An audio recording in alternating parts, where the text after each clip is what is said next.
Hi everyone, welcome to Good Reviews channel. நாம இன்னைக்கு ராஜா கிளி படத்தோட ரிவ்யூ தான் பார்க்க போறோம். இந்த படத்தோட கதை என்னன்னா, படத்துல சமுத்திரக்கனி ஒரு அனாதையில வச்சு நடத்திட்டு வராரு.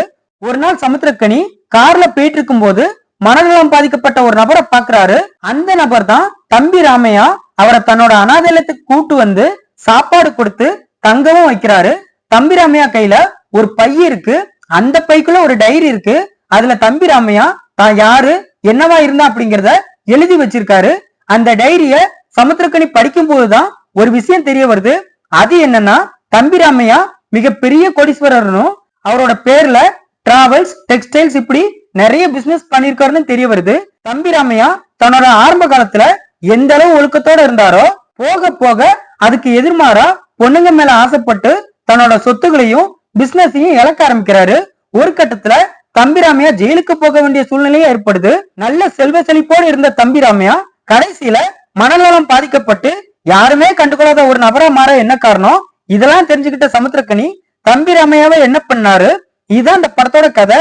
இந்த படத்தோட பிளஸ், படத்துல சமுத்திரக்கனியோட ஆக்டிங் எப்பவும் போல நீட்டா இருக்கு. தம்பி ராமையா மனநலம் பாதிக்கப்பட்டவரா ஓகேவா நடிச்சிருக்காரு. படத்தோட ஸ்டார்டிங்ல தம்பி ராமையா ஒரு பெரிய பிசினஸ் மேனா ரொம்ப நல்லவரா இருப்பாரு. அந்த சீன்லாம் படத்துல பரவலாம இருந்துச்சு. ஒவ்வொரு மனுஷனுக்கும் பணங்காசு அதிகமாகும் போது தன் நிலைய மறந்து தவறான பாதைக்கு போயிருவோம் அப்படிங்கிற மாதிரி படத்தோட கதையை உருவாக்கி இருக்காங்க. அதுவும் படத்துல நல்லா இருக்கு. இந்த படத்தோட மைனஸ், படத்தோட கண்டென்ட்டும் கதையும் ஓகேவா இருந்தாலும் அது ஸ்கிரீன் பிளேல எக்ஸிக்யூட் பண்ண விதம் ரொம்ப மோசமா இருக்கு. தம்பி ராமையா வயசு பொண்ணுங்க மேல ஆசைப்படுவாரு. அந்த பொண்ணுங்களே கல்யாணம் பண்ணிக்கிடுவாரு. அதெல்லாம் படத்துல கன்றாவியா இருக்கு. தம்பி ராமையாவையும் அந்த பொண்ணையும் பார்க்கும்போது அப்பா பொண்ணு மாதிரி தான் தெரியுது. தம்பி ராமையாவோட ரொமான்ஸ் போர்ஷன் எல்லாமே படுமோசமா இருக்கு. படத்துல உள்ள டபுள் மீனிங் டயலாக் எல்லாமே கிறுக்குத்தனமா இருக்கு. தம்பி ராமையாவுக்கு இந்த கேரக்டர் சுத்தமா செட் ஆகல. இந்த வயசுல இப்படி ஒரு மோசமான படம் இவருக்கு தேவையானதான் நமக்கு தோணுச்சு.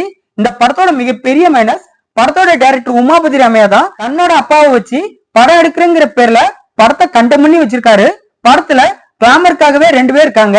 அவங்க வர போர்ஷனும் சுத்தமா சரியில்லை. தம்பி ராமையாவை பெரிய பிசினஸ் மேனா படத்துல காட்டுறாங்களே தவிர அவர் எப்படிலாம் கஷ்டப்பட்டாரு, என்னென்ன பிளான்ல எக்ஸிக்யூட் பண்ணாரு அப்படிங்கறத படத்துல டீடைல்டாவே காட்டல. படத்துல உள்ள ஒரு கேரக்டர் கூட ஒழுங்கா டிசைன் பண்ணல. ரீசெண்டா பார்த்த ரொம்ப மோசமான படங்கள்ல இதுவும் ஒண்ணு. இந்த படத்தை உமாபதி ராமையா டைரக்ட் பண்ணிருக்காரு. இந்த படத்துல சமுத்திரக்கனி, தம்பி ராமையா, தீபா, ரேஷ்மா இன்னும் பலர் இந்த படத்துல நடிச்சிருக்காங்க. மொத்தத்துல இந்த படத்தை பார்க்கலாமான்னு கேட்டா ரொம்ப ரொம்ப ஒரு பிலோ ஆவரேஜான டிராமா மூவி பார்க்க நினைக்கிறவங்க இந்த படத்தை பார்க்கலாம். இந்த வீடியோ பிடிச்சிருந்தா லைக் பண்ணுங்க, ஷேர் பண்ணுங்க, சப்ஸ்கிரைப் பண்ணி சப்போர்ட் பண்ணுங்க. Thanks for all.